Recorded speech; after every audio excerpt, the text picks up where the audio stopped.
Hello everyone. In this video, we're picking out and sharing the latest topics about Asia. From one of the most famous Reddit-style forums in Japan. Even if you don't understand Japanese, we've translated everything into English subtitles and audio. So you can join the conversation as if you were in Japan. So, let's dive into the discussions happening in Japan. The C919 is China's first domestically produced commercial jet. Made by state-owned COMAC based in Shanghai. It aims to compete with the best-selling Boeing 737 and Airbus A320. My first impression when stepping into the C919, which has been in service for a month, was that it reminded me of an A320 with a bit of that new plane smell still lingering. At 180 centimeters tall, I could easily stretch my legs without touching the seat in front. Is this thing even FDA or FAA certified? Or is it only operating within China? It's not certified by anything. That's why it can't take off or land at any major airport worldwide. The issue isn't comfort, it's safety. It's safer than the 737 MAX. I don't want to fly on anything Chinese-made. But Boeing's workforce has been cut so much that the work environment has become toxic, and quality has dropped. So it's like, take your pick. Report back once they've gotten US certification. China is the next superpower. You know, even American cartoons are predicting it. They're just overproducing, trying to wipe out competitors. People aren't talking about it. But this overproduction problem will lead them to force countries, like those in Africa, into debt to buy these planes.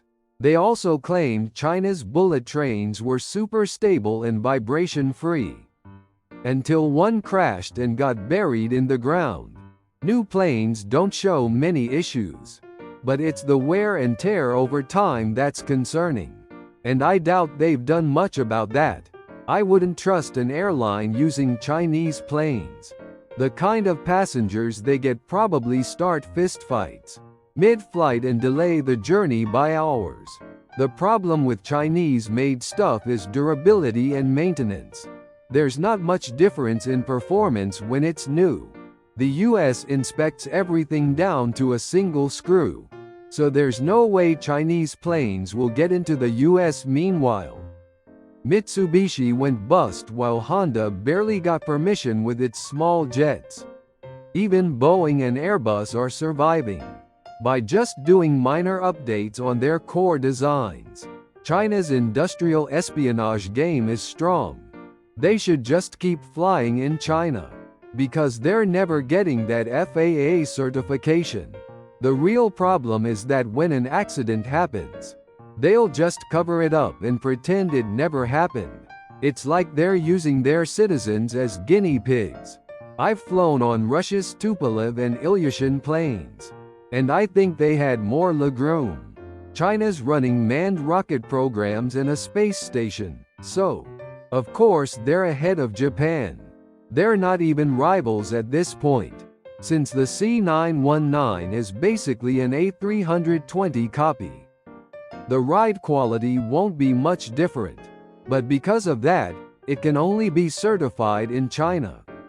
Japanese airlines better buy one soon, or they'll be banned from Chinese airports. If North Korea's leader takes a ride, then I'll consider it. Japan tried to get into aircraft production with the YS-11, but they couldn't handle the aviation industry. Post-trade conflicts with the US. Boeing customers are allowed to buy planes but never to sell them. It's surprising that there haven't been any crashes yet. The YS-11, which has a long history, only had accidents due to operational errors. Honestly, I think the US is an enemy to all of Asia. Japan should consider teaming up with China. Russian passenger planes have been using Chinese-made parts because of sanctions. But the quality is bad, and problems keep coming up.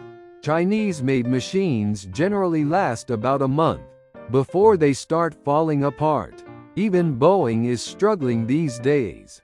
The gap between China and the US in space development is huge now. We're definitely living in an era of US-China dominance. Did you find this video interesting? We'll keep bringing you fun topics from Japan's online community. Please subscribe to the channel and drop some comments.